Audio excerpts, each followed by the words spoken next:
Quantum Sanity.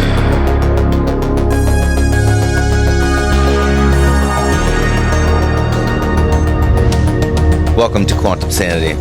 I'm Ryan Salas. And I'm Cedar. And today we're going to go into some real-time astral traveling that I have done, and linking up with Cedar on the dream plane the other night. Last night. Was it last night? Last night. I think it was last night. Mm-hmm. I think it was last night.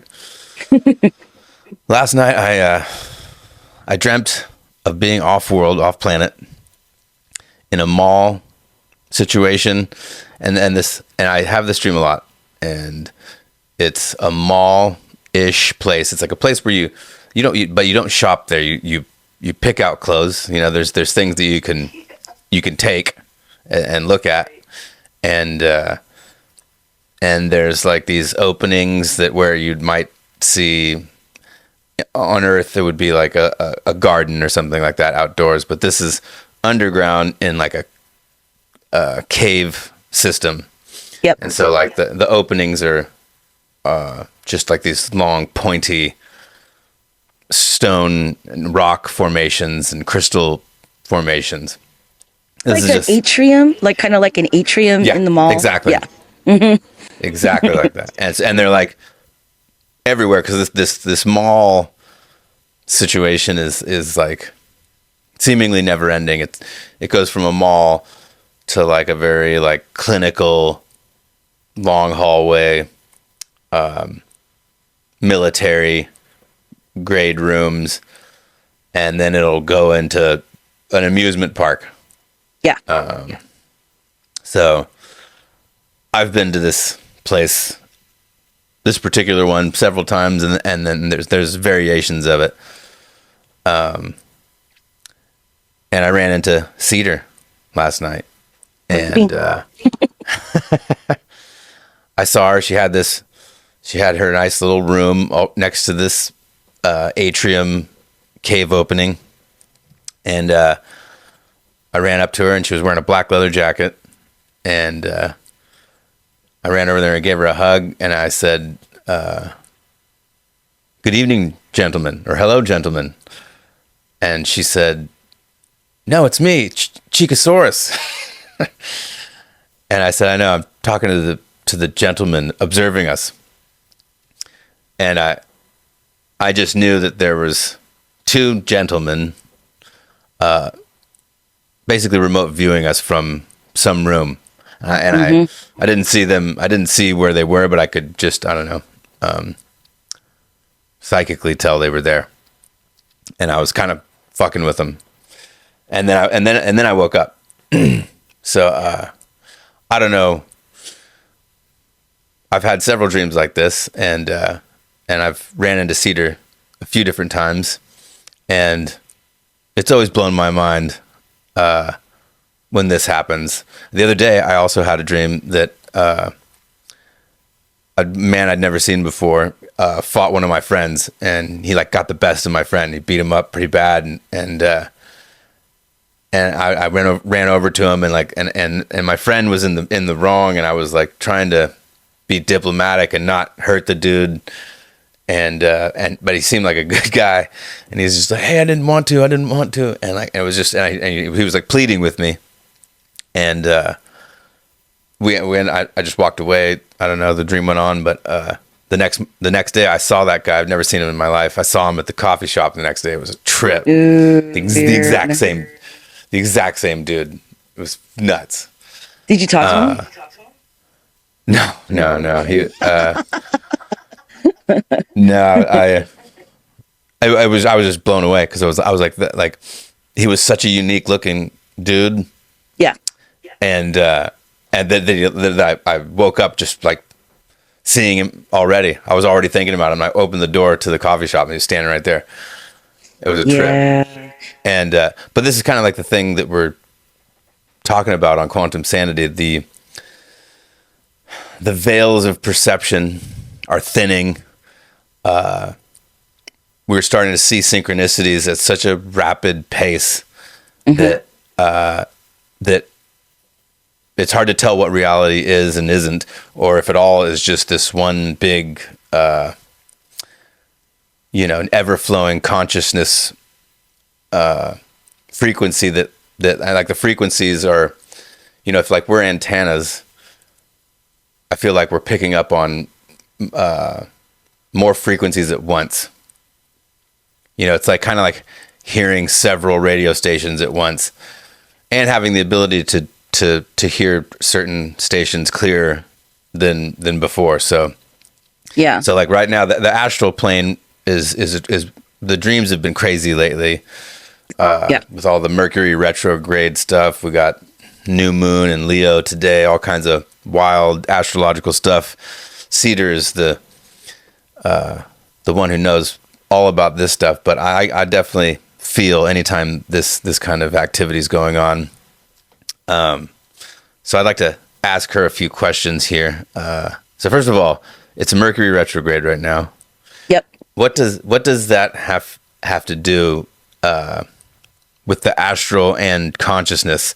Because it feels like every time there's a Mercury retrograde, everyone gets funky, and as I like reverse engineer all these Mercury retrogrades, like I've started to key in on my dreams, and they all get really potent and very distinctly different than dreams that aren't Mercury retrograde. So what's going on here in the astral and the astrological world?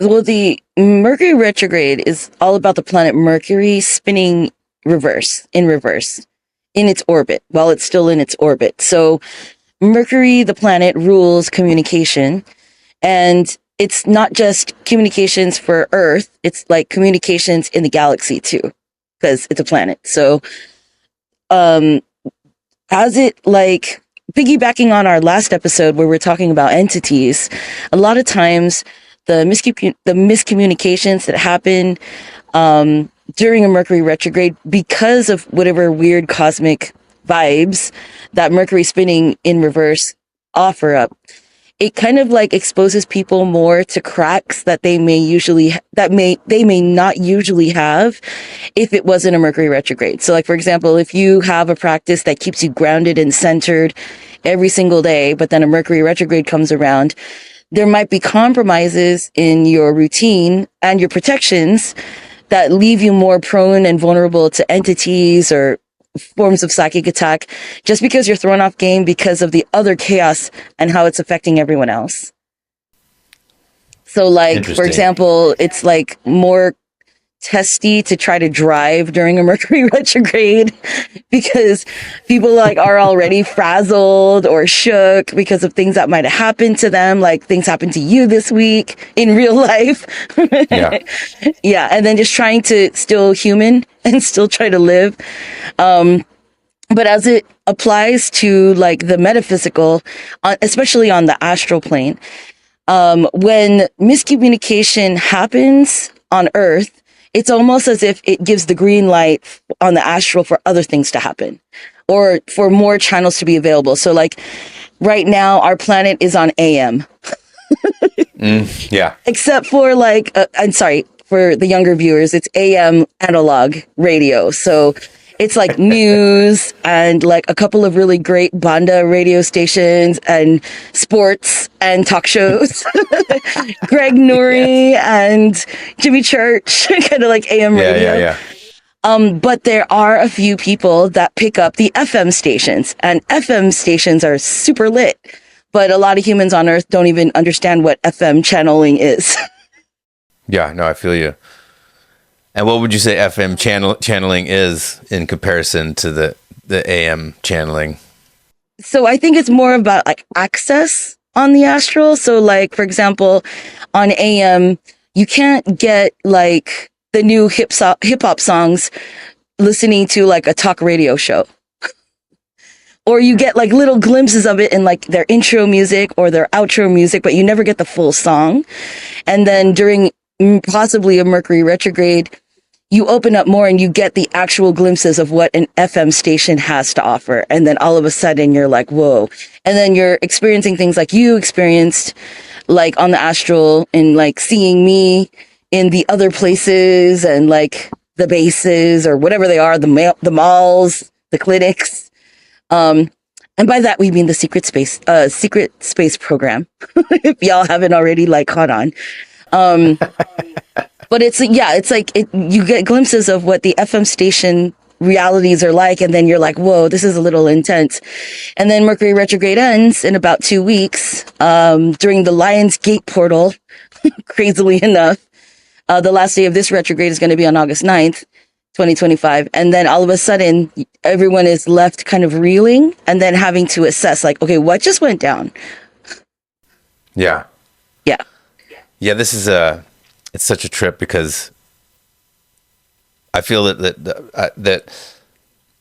there are controllers of, I don't know, just the societal consciousness. We've been groomed and to think in certain ways and to like certain stuff, and it's very planned and very organized and very strategic.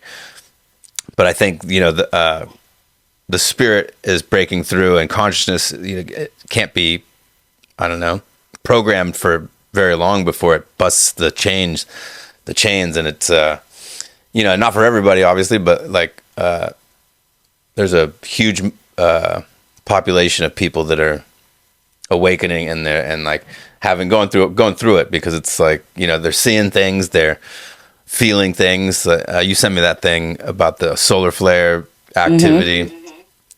Yep. Me and my lady we got neck pains. We got all kinds of pains. I got stung in the hand by a wasp in my pointer finger. I don't know if you could see it. Yeah. It's gone down considerably. And here's the thing. So these are all the synchronicities that I have to, trace the breadcrumbs back. And so like, on Sunday, I was talking to my boy about bee stings because we were sitting next to this bunch of ivy, and there was all these bees and hornets, and everybody was grabbing little pollen from these pods. And I was telling him I'm like, I haven't been stung in decades. I'm like, I remember when you got stung, and we were just talking about it on Sunday, and then on Monday, I get stung in the pointer finger. It's a whole hornet's nest. It was in this piece of fabric that I reached into that had been sitting out in this property, and luckily they didn't all get after me. But so then a few days later, yesterday, I get stung in the ankle carrying my son on a walk, and then 10 hornets attack me, or wasps, and I have to sprint off. And I was also talking to my lady about. We were on the subject of ankles, like that day we were talking about ankles. We were cracking each other up. I won't even get into it, but then I'm driving away on the first day when I got stung in the pointer finger, and I'm driving away. It didn't hurt that bad, but I could feel it, and it was starting to swell. And in front of me is a car, and the car is a Stinger. It's a Stinger car. I saw that. And then the license plate says Stings, STTINGS. Like I don't know, what are the odds of all of this?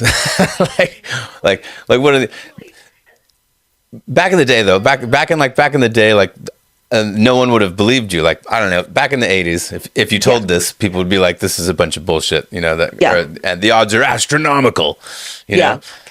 But now it's like synchronicities are so prevalent that people will buy it right off the bat, and it's just happening. Like it's like, and this is why words are so powerful. You can like everything you say comes to fruition. It's crazy. Like so that's why it's really important to be careful with your words and what you're saying and how you're saying it, the energy behind it, and because. I don't know, I guess to me it feels like the plasma of the universe is so malleable and high powered with whatever maybe the position of our solar system and Earth ascending and us ascending, that like everything we say is like a magic wand, and so you got to be very careful with what you're wanding out there. Yeah, well, I mean, that's in my medicine circles, we're always talking about how the English language is magic in itself, because otherwise, why would we call it spelling? Yeah. Yeah. Totally.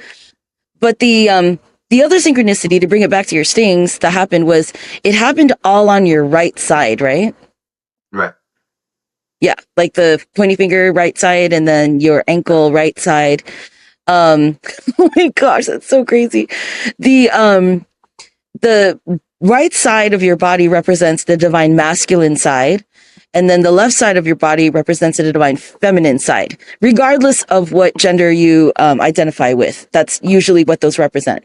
And a lot of times, like, for example, for me, unfortunately, I've always been very dominant divine masculine, even though I'm the biggest pink Hello Kitty pastel colors girl in the planet. Very true. Like, obviously, right? So, but usually when those kinds of things happen to us that affect, those sides of our bodies, most of the time they're activations more than meant to be like causing harm or injury. And it's just a matter of, are you picking up on what the lesson is that needs to be learned, or are you just going to be like, oh, whatever, it was just a hornet, it's just nothing big, it's not a big deal. I think in your case, because it's very specifically like chakra related, your arms are part of your heart chakra, and then so with your hands, and then your ankle is part of your root chakra, and the pointy finger, because you're right-handed, is like definitely you put your energy. It's like an energy vehicle. Like if you point at something, yeah. Like in Mongolia, it's rude to point, and so we have to show our hand like this in whatever direction that we're trying to designate. So, yeah. And then your ankle, because you used to be athletic, is what I was thinking about, and I'm like, that's so funny. I'm still athletic. Yes, I'm sorry. Yeah, that's what I meant. But like during your football days and your hardcore, like that kind, if you had gotten that sting and then had to do a practice and then do a game, like would that have affected you? Oh no, I would have played. It's funny that you say that, because I always remember this. I was stung by a yellow jacket while I was stretching on a football field, and on my left hip, and that welt, it was like this big and was hot and just hard, and it was like that for like 6 months, hot and hard, like a big thing. And so that was like real venom, like right in that whole blister. And then that little, like, I itched that thing for like over a year. It never went away for like a year and a half, and I was just like, dude, what is going on? But yeah, I mean, the right side, I would say, like I'm a father now, and it's daddy time, like, yeah, and like the divine masculine protector, I don't know, wisdom keeper. I'm trying to.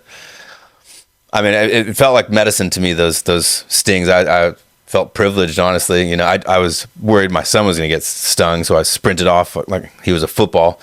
But right. Yeah. So. Another synchronicity. Yeah, and like I feel good. Other than just being swollen, and if anything, I feel like a little charge.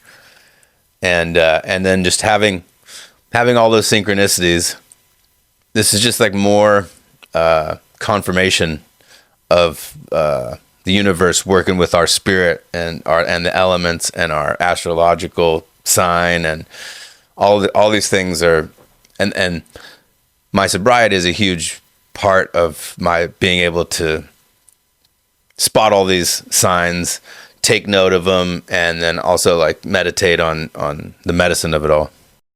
Yeah, no, big time. I think that's why you can see it for the lesson that it is, instead of like the inconvenience or the uncomfortableness that it caused. Yeah, I think.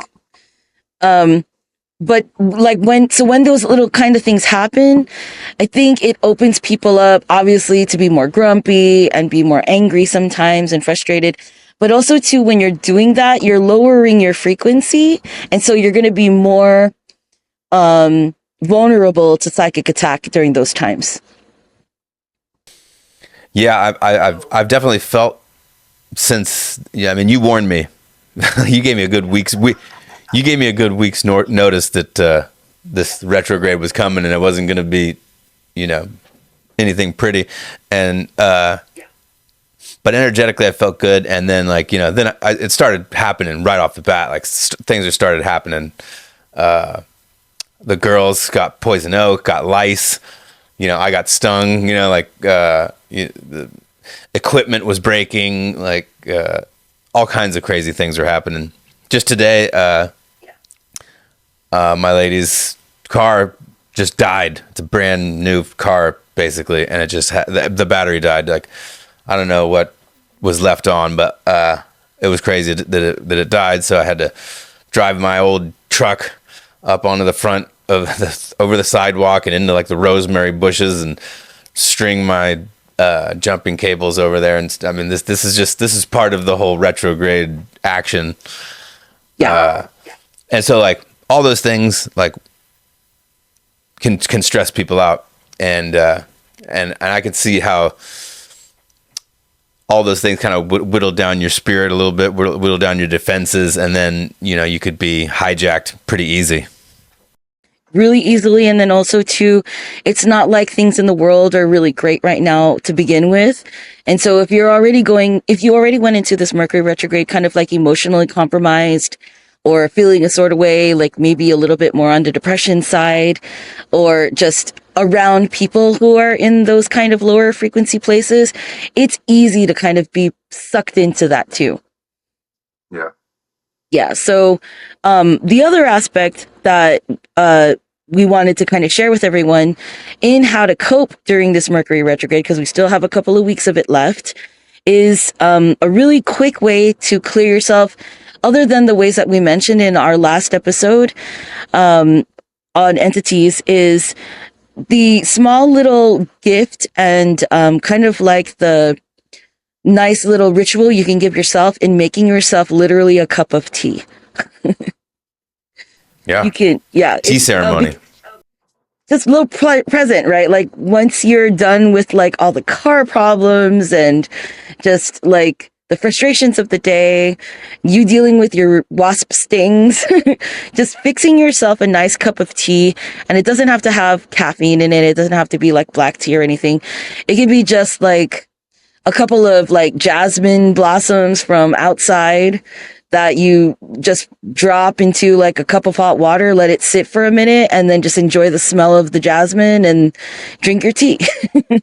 That sounds so good right now. Like I'm blasting coffee all the time, so I'm always trying to get supercharged. But I mean, tea is amazing. Like just from the English and the Irish and their little tea ceremony, they're drinking tea all the time, and it's like a time to slow down. It's a time to sit and conversate and just kind of slow the body and then the rhythms down. And then Japanese culture, Chinese culture, like the Asian cultures are big into tea. Like it's a healthy thing for humans have been doing it forever, and I need to get back into it because I love tea. Yeah. Definitely. I'm a huge Star Trek fan. I'm a yeah. Captain Picard, Earl Grey. I love Earl Grey, and it's because of Picard.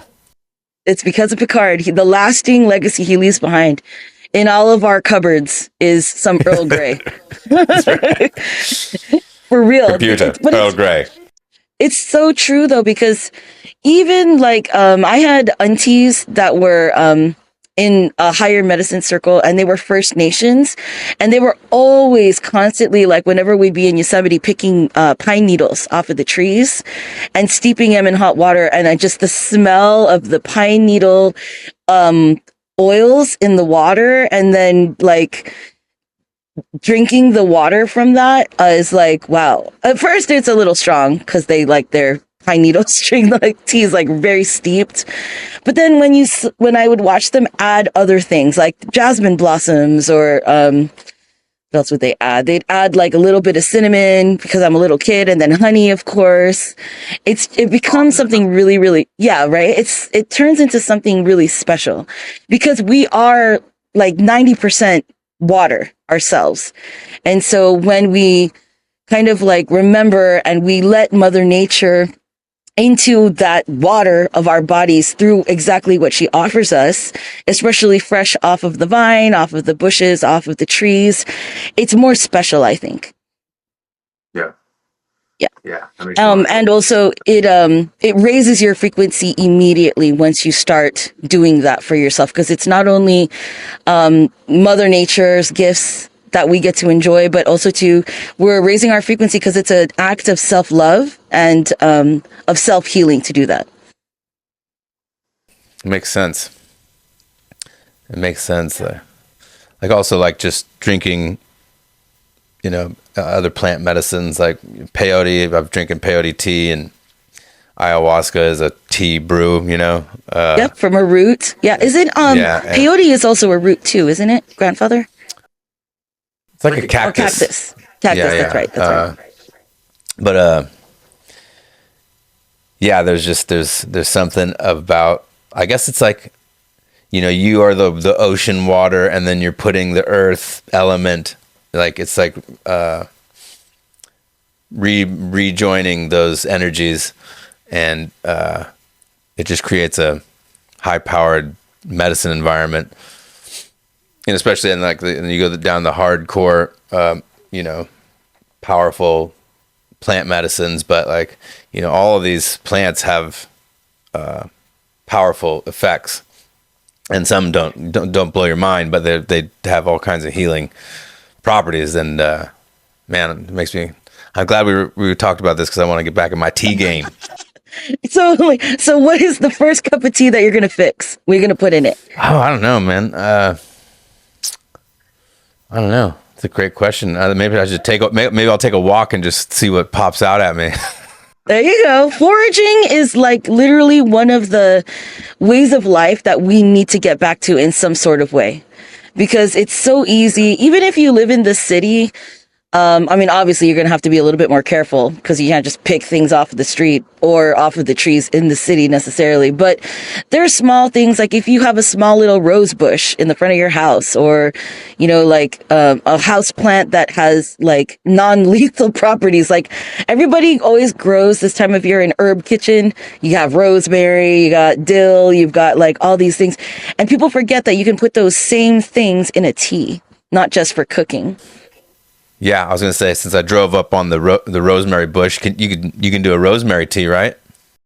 Yeah, absolutely, and you don't even have to dry it first. I actually prefer my rosemary tea fresh because I have a big rosemary shrub in my yard. That's named Rosemary Baby. Nice name your plant. Good.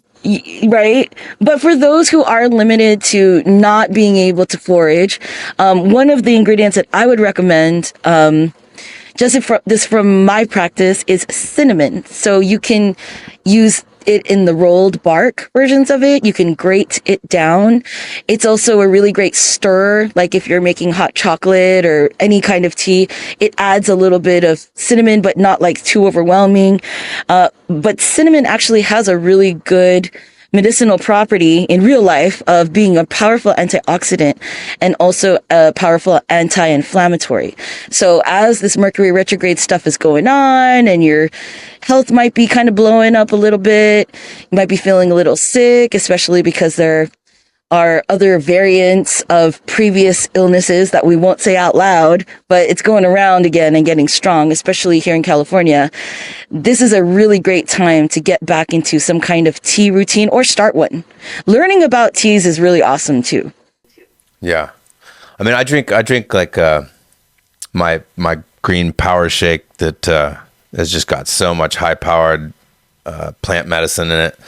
It's since I've been drinking it pretty much every day for about a year and a half. Like I totally noticed the difference. Like my life is a whole different life with that introduced to it.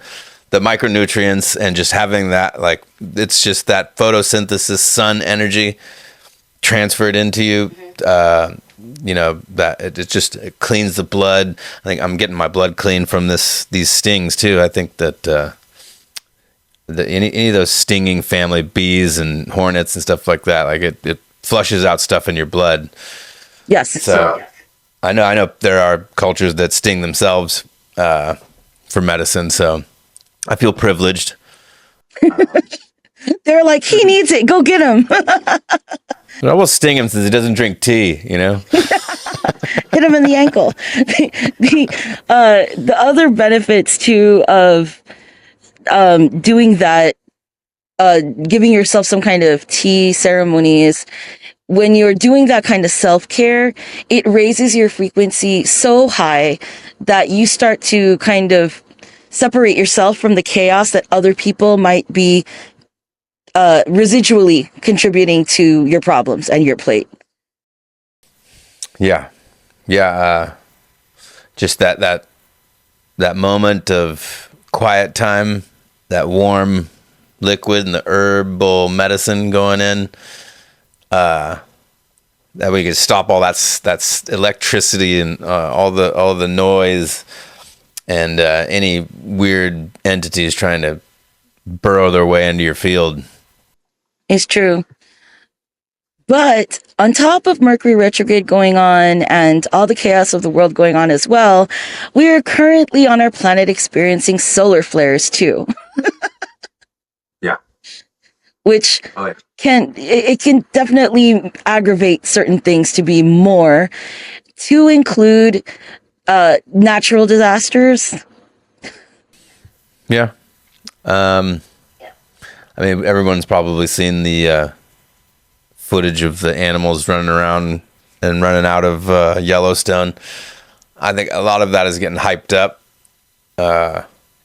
But, anytime you see a bunch of animals running, it's time to take notice. At least maybe just check in with yourself and see how prepared you are in the event of something happening like that. I was in divination. I think the Earth is a lot like us. We're like, as above, so below. We're going through these physical and consciousness changes, and Earth is definitely doing it at the same time. And I think, paying attention to the Earth, like it's an extension of you, is needs to be done more. And I think we're getting back to that. Like we are extensions of each other. Like the Earth it's just like your mother. Like it's just, I'm watching my son and his attachment to his mother, and I remember how attached I was to my mother, and that's really how we should be with the Earth. Like you want to care for your mom, and you want to make sure she's good and and healthy, and if something's wrong with her, you want to find out what it is, So you checking in, like you can literally have conversations and sit downs and energetic exchanges and conversations with Mother Earth, and it's not woo woo. It's like literal. It's such a deep connection. It's just like how plants communicate. If you take cuts of plants and they're related, they'll communicate with each other. We are extensions of Mother Earth, and she's constantly talking to us, and we just need to learn how to talk back and vibe with her. Yeah. We also have to understand, I think, her as a planet as well that has free will, and she's sovereign, and she's definitely got her own. She's a living being herself. And so sometimes when she gets pissed off, she literally wants to blow off steam. We have to respect that. Like a lot of Kanaka Maoli in Hawaii, the Kanakas definitely respect when Tutupele is out, and she's been out in Kailua. I have friends in Iceland too, and in Greenland. They're their volcanoes are going off as well. So she's definitely trying to release some pressure, probably some frustrations for some of the things that are not necessarily in the highest frequencies and highest vibrations of her highest good right now, corporation wise. And there's no way that we can stop it from happening. But in the same time, it's like we got to respect her process. Yeah. I mean, the fact that we're even talking about paying attention to this is a good sign, you know? Yep. I mean, there's a probably some real dark timeline where no one is connected at all. And, you know, that's a pretty short timeline. To like add a little spiciness to that, to what you just said. Imagine if you, the listener, were to be a human that was taken off planet to a totally different galaxy, totally different solar system, and you were in a room of other beings from other planets, and you were the only human from Earth there. The first thing they're going to ask is not what you do for work. They're going to ask you about how well do you know your planet? Like, what was Earth like? What are the species like? What's your atmosphere like? What are your organic alliances? Plants, Yeah. like insects and things like that. And I wonder how people would be able to answer that. Yeah. They'd be like, you know, well, Panda Express is cool. And, you know, yeah,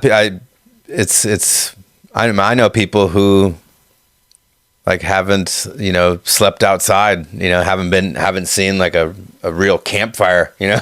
There are people who, yeah, like people who've never been in the ocean, you know. It's like these things are so powerful that like I feel like every human should have a opportunity to go get with the earth like that and experience the elements, because it does something like in our DNA, you know. It activates our spirit and our genes. And, yeah, totally. Yeah, exactly. And you know, we're just so programmed to regurgitate what the program is, you know. But I think that's all falling away right now. So it's like people aren't, you know, the alcohol is being drinking less. You know, that whole paradigm is failing. The whole trying to keep everybody, you know, drugged up and sleepy, you know, it's falling apart. I mean, I know that it is. I know that it seems like there's a lot of people fucked up, but it actually is falling away. I can feel the energy of it, like losing its hold. Yeah. I think a lot of people definitely learned a lot from COVID, the whole lockdown and the whole fear frequency with the pandemic. It's like when people were holed up literally where they're supposed to be indoors for longer than 2 years, you start to appreciate a lot of things. And I think a lot of people getting out nowadays is a result of that. People are hiking more. People are moving to more like outdoorsy and sporty kind of like states like Montana and Colorado, and like places that have a lot more things to offer than just like metropolitan cities or like ruralness. And they're growing things, which is another good plus, because during the pando, like people needed a hobby. But in today's times, it might even be out of necessity. Like who knows what is to come by the end of this month and what might be coming in the fall. It's just these small little touches, especially because right now it's summer still and people are still taking trips and vacations. It's going to make people think like, okay, well, really, do I want to go to Paris, or could I save a little bit more money and then instead go to a river in my state instead? And use that to buy like a really good tent, or like rent a van and just drive and just go see as many national parks as I can. Oh man. And this country is filled with incredible, breathtaking spots. Like just like you could do it for a lifetime. Seriously. Yeah. That makes me, I want to get out to some spots once the boy's ready. But yeah. And then, you know, flying in planes and all. I mean, I've been around the world, and I love traveling, but I really feel the call to just really get in touch with Turtle Island. Totally. She needs us. She's going through it right now. And unfortunately, we have a lot of land mass compared to compared to the Eastern Hemisphere. I mean, obviously we're not going to beat Asia, but still, like we're pretty big as far as landmass goes. And in that landmass is a lot of ancestors, and there's a lot of heritage, and there's a lot of ancient medicines that haven't even been discovered or tapped in yet. But maybe all of this chaos or just the weird high strangeness that's been happening to us on the astral plane is because some of us who are a little bit more older or that did participate in some of these maybe secret like programs back in the day, there was a training that we learned just for this moment right now where we can pass on some knowledge to younger people or other people. Yeah, exactly. I mean, I don't know, our whole generation, but like my whole childhood, just seems so different than anybody, than what I hear my friends and other people's childhood being. I was deep in the astral realms all the time, like, and I'd try to communicate with certain people about it, but it took me finding like my medicine family to really get to a place where I could open up about a lot of this stuff, and that's the whole quantum sanity of this existence, is that there are levels to this reality, and people have experienced some real wild stuff, and I've experienced some crazy things, and I've been finding more and more people who have too, and it's like we're Rubik's cubing this this union of just galactic astral travelers, and there's something really cool about that, because you do feel insane a lot of times when you're having these deep visions or you're having these deep experiences, and you can't come back. You come back to this reality, and it's like fucking hot dogs and beers and football, which are all cool, but but you were just in a massive like cave mall. And, like... yeah, exactly, yeah. But I was just speaking to an entity from another planet, right. Yeah, I mean, I've had just like crazy interactions with beings that aren't from here, like either in plant medicine, in the astral or dream world, where however, and all of those worlds, by the way, like are, and I don't know if it's just me or my medicine journey, and like, but like I have this ability now. I've done yahe ayahuasca, I don't know, 15 times, 14 times. It was a yahe. What is it that you took? Yahe is like the brew of ayahuasca. Oh, yes. But I've never purged. I don't know. This is my personal take on it, but like I've never purged it, so it's like I feel like it's a part of me now. Mm-hmm. And if I concentrate, like in my meditation, I can open certain parts of those consciousness doorways. I can see into these realms, and it's like right. I don't know. It's right. Like it's a lot like changing the channel, and like seeing overlays of different I don't know, TV shows, but they're different realities. And so I've been able to tune in to certain ones. I do it pretty much every night before I go to sleep. I like to check, which reality I'm observing, and I'm like, and I'll be like taking notes as I'm doing. Like, okay, that's interesting.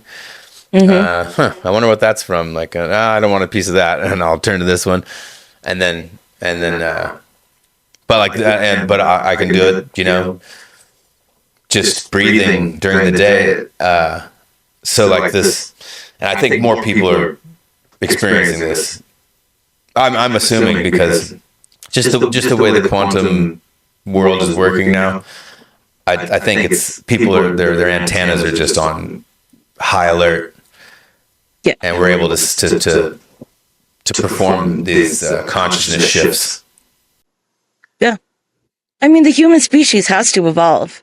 We're already like, what would you say, like maybe 35 years with some kind of internet? Has it been that long since AOL? 30. Yeah, I mean, Yeah. I didn't have it in high school, you know.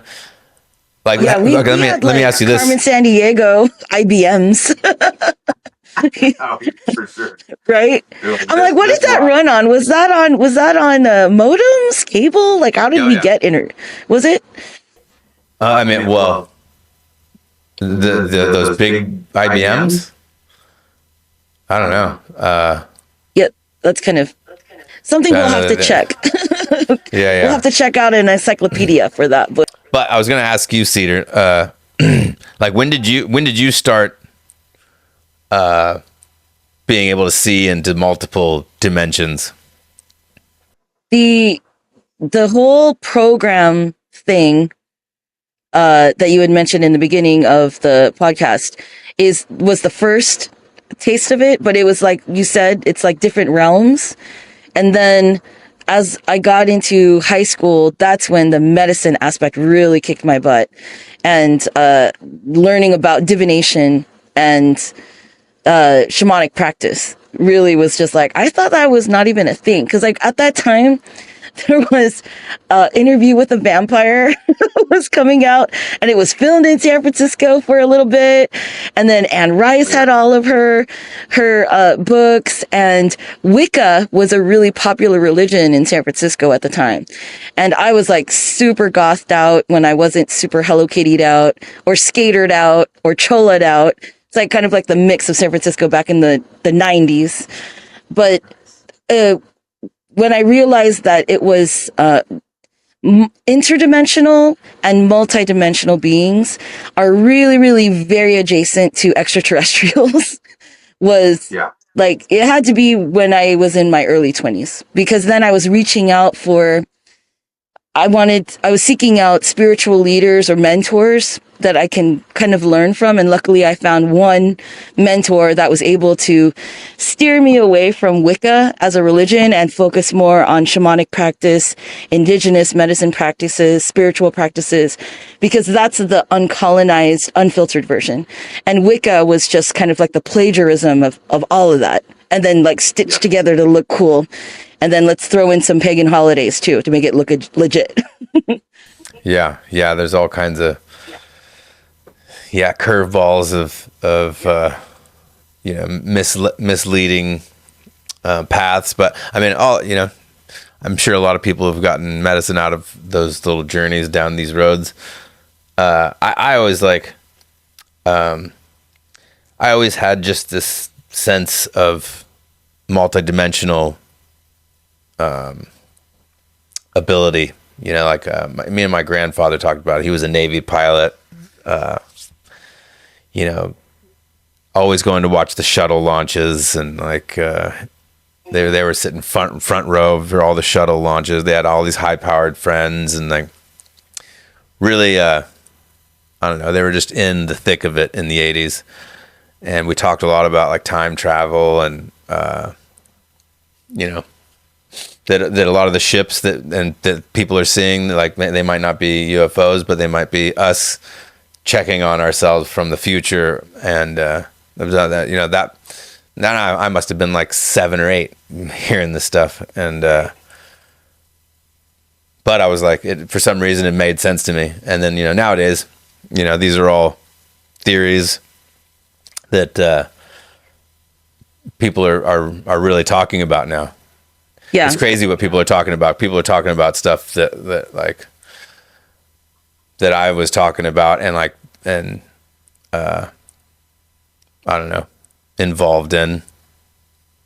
It's really interesting too, because I use a lot of discernment when I run into those kind of like people, whether it's in a podcast or a video or even just a social media form, because a lot of people too are just regurgitating a lot of information that a lot of real experiencers are still living through, but they're like way too young.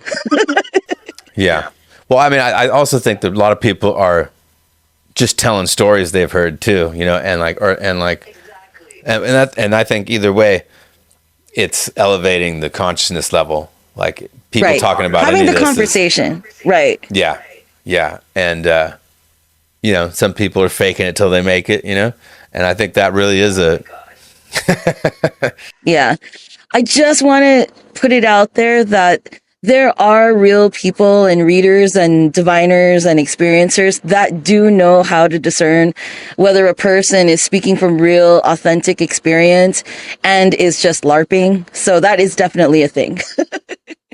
yeah. I mean, I feel like I've gotten pretty good at like, even though I do like to, I'll take everybody's, you know, I'll listen to everybody, you know, that you know, if they've got something interesting, I'll hear them out. But I will, I do have a spidey sense on things, that runs pretty deep. And, and at the same time, like I said, I'm just like, hey, at least they're talking about it. Some of these people might be government plants, but Right.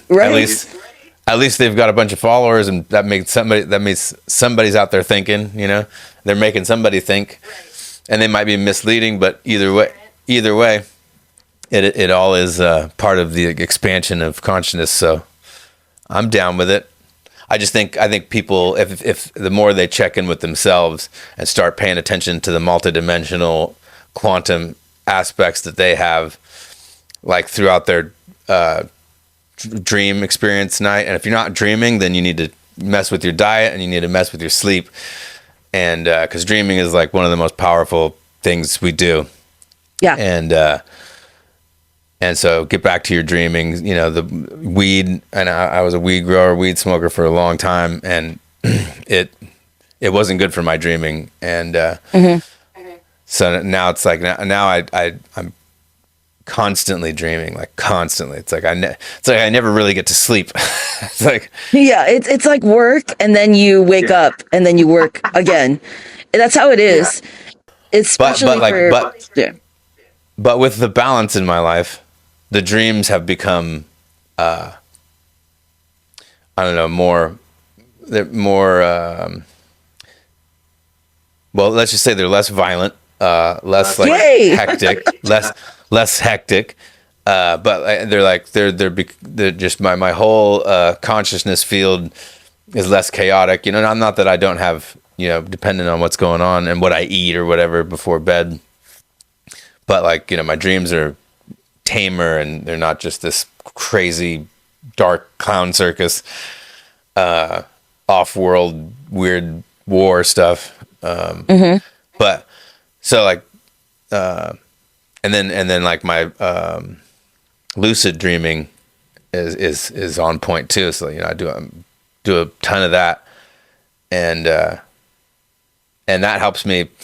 I don't know. There's this huge help that good dreaming has on my waking conscious life. So I really think it's important for people to get their dream dialed in, their dream world dialed in. And to the Yakis, the heaven is the dream world, is what the Yakis call heaven. Oh, see? Yeah.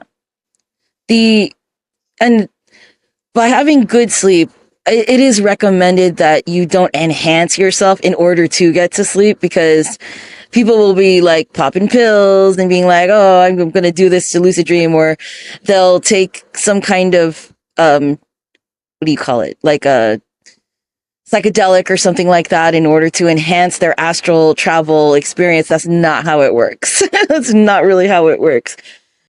Yeah.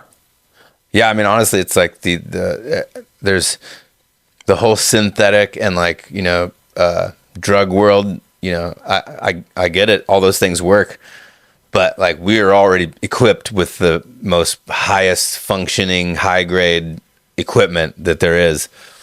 And Earth is too. So it's like the further you go on the substance, like man-made thing is like the further you get from like the real deep ascending human capability. Yeah, the FM radio stations. Yeah. Yeah. Get that KMEL pumping. Yeah, exactly. 106.1.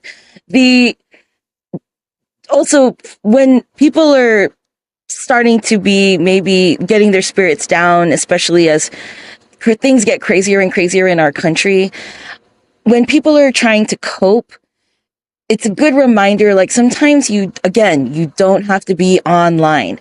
Sometimes it's just really great to go to bed without a TV on or your cell phone right next to your head before you go to bed with the Wi-Fi still on, emitting whatever frequency that, we don't understand or know about yet. Because those are 5G radio waves has not really been researched yet. And here we are putting it on our wrists again and right next to our heads or right next to on our chests when we go to bed.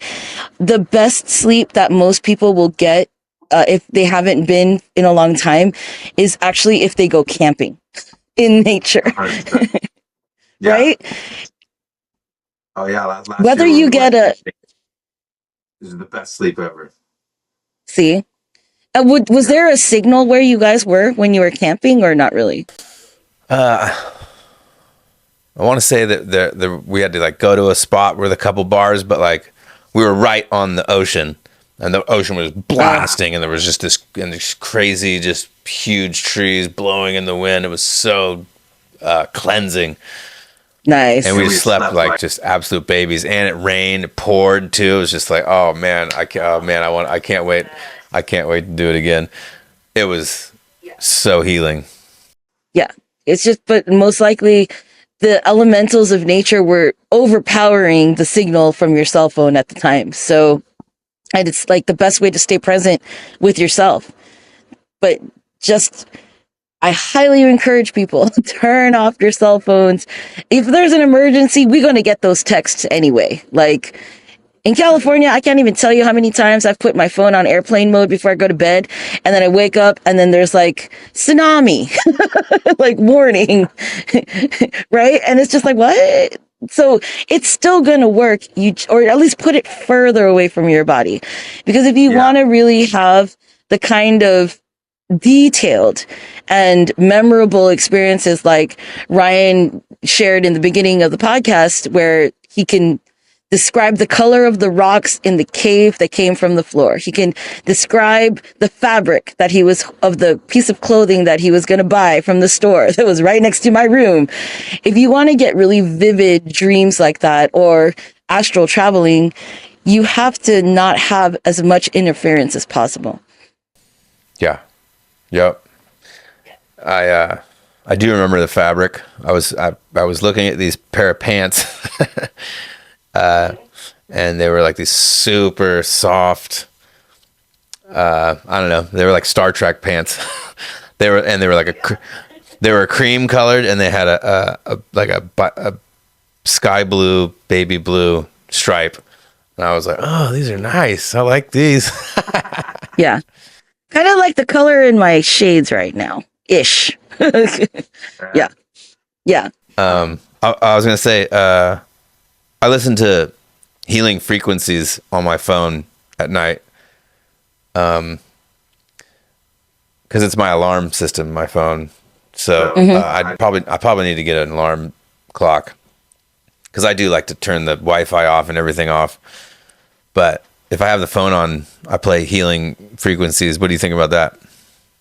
I think it's good because I also too use sound healing frequencies when I'm trying to work, and also too, like when I'm having a hard time going to sleep, I'll listen to those rain videos where it's like they're like, yeah, right. My favorite is Ryu camping, and he's a camper in Korea, and his specialty is like camping in the snow and camping in the rain, and it's just so intense. The best. I'm not a big ASMR person, but dude, throw me around some rain, and I'm like out like a light. But there. It was funny because as everybody's talking about these solar flares and everything that's going on right now, the conversation about emergency readiness has come up a couple of times. And one of the things is EMPs. If an EMP weapon were to go off and destroyed all of our transformers tomorrow, like what would people do in order to like calm their nerves? Because it'll be a chaotic time. And someone in a chat had mentioned, like, remember when we had CDs? It wasn't even a problem. It wasn't even a thing. Like, we would just turn on a CD and then put it on repeat, and it would just play over and over and over again. Same frequencies, but the format doesn't involve any middleman of like being carried on a signal, so that you could experience the hertzes purely. And the one question that I had for you was, because you're a musician, like, how can people like get like a hard copy, tangible, I guess, piece of music now? How are we supposed to do that? I mean, I think you can still order them. I think you can still get CDs. I think people still press them up, and maybe they're like press to order. Maybe. I still have a bunch of CDs. I still have like a bunch of soundscape CDs too, like whales and. I have Enya. I love Enya. Yeah, it sounds. I love Enya. Right? Enya is but dope. It's her super, and she was using and sharing those frequencies probably for us Gen Xers just to survive at the time. Oh, totally. She saved my life so many times. I'd be like hungover and like nursing a black eye and swollen knuckles. You say and then thrash metal, and then Enya. Like that's a perfect day. But a recommendation that I would have, right? A recommendation I would have for people is, like, if there's a way that you can just record, like on one of those old school analog voice recorders, some of that music, if it can be recreated in the same kind of settings, like quality of music, definitely do it. Or if there's a way to download that music from the artist directly and then just keep it on a little memory stick that you can plug into any speaker or some kind of musical device, like, do that instead of having it like streaming. There's something about streaming that is an obstacle to dreaming. Yeah. Well, I mean, I do think that like dreaming has become more riddled with electronic interception. You know, it's like the signal you like have to push through a bunch of muck to get to the core of that like really robust dream. I mean, I feel like I pop into a dream every night, and it's like I'm pushing away like all this static electricity and the weird images and popping up and weird things are happening. And then I'm like, okay, where's the focus? Where's the door? Yeah. Let me get through all this garbage, and then I'll find the lane. But yeah, I feel that that's part of it. I feel that there's so much signals going on. We're all electrical here, so it's like there's just too much going on. Right. Which, I mean, right now, if people are listening to this, like right as it's released, they'll probably be in kind of a wave where they are having a lot of vivid dreams or just a lot of astral experiences that they may not have usually gotten during unless it was a Mercury retrograde. And all I gotta say is just write them down. Like, don't forget too, if it's extra weird, share it with someone that you know and trust, and also write down keywords. Like, you don't have to journal the whole thing, but just write down keywords that would trigger the memory of what you experienced or what you saw on the astral, so that if you needed to recall it or refer to it later, you would be able to do that. Yeah. Find somebody you could tell your dreams to, because I think that's a super powerful thing. There's also like this pseudo like hate on people telling each other dreams. You know, have you noticed that? How people like no. I don't want to hear about your dreams. Don't tell me about your dreams. I don't know what that is, but it's just it just shows you how programmed everybody is. Because back in the shamanic day, there was all kinds of, every dream meant something. Every dream was powerful. Yeah. And there's so much medicine in dreams that can be extracted, and sometimes another person will have a different perspective and will show you the light through it. And so, you know, and shoot us a comment about your dreams if you want us to break down your dreams as well. But like, find somebody that you can tell your dreams to. That's just a piece of advice. You know, don't let people, if they're shooting your dreams down, then they're not the right people for you. Be around people you can tell your dreams to. Yeah. And when we say dreams, we don't mean your trips. I think that's really what it is too. Because a lot of people want to share like their trips, and it's like, nah, there's a different frequency and vibration for people that are sharing actual dreams than trips. Yeah. Yeah, I mean, like, I don't know, trips. Like, if you're going to ceremony and doing like that type of, I don't even like to call ceremonies trips at all, but experiences, you know, that, you know, you talk to ceremony people with that, you know, trying that's to tell. totally different than a trip. Absolutely. Yeah. Trying to tell the regular civilian about, which I've done. I've tried to tell people, you know, just the regular civilian about my ayahuasca trips, and just watch their jaws drop and watch their eyes roll back, and you know, and I realized that like, oh, these people aren't supposed to hear this stuff. Right. So definitely find a community that can resonate with what you might share and have similar experiences too.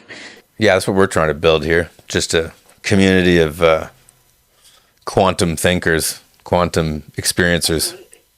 Yeah.